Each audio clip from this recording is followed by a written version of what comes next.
Assalamualaikum warahmatullahi wabarakatuh. Alhamdulillah tuan semua.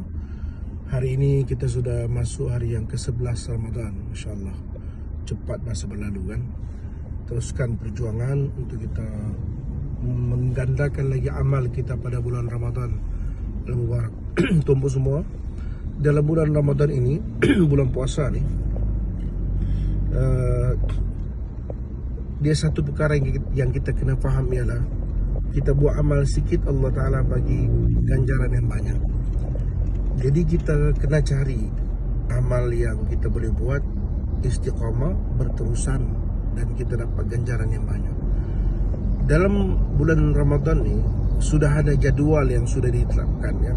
Dia sahurnya, siang hari tak makan tak minum, solat, kemudian sampai tarawih ya. Dan ada satu amalan yang sangat istimewa yang kita jangan terlepas pandang. Apa dia? Amalan sedekah. Ya, sedekah ni kita biasa dengar sudah kan? Sedekah tu burhan, kita biasa dengar. Tapi sedekah pada bulan Ramadan ni istimewa. Istimewa sebab apa?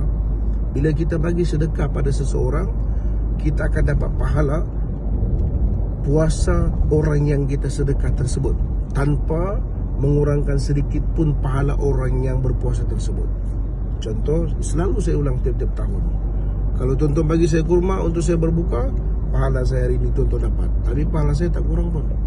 Cuba tuan membayangkan kalau kita bersedekah kurma ataupun apa sahaja bentuk makanan kepada sesiapa, jemaah masjid dan pelajar-pelajar madrasah, maka selama itulah ganjaran pahala kita akan dapat begitu besar di sisi Allah SWT.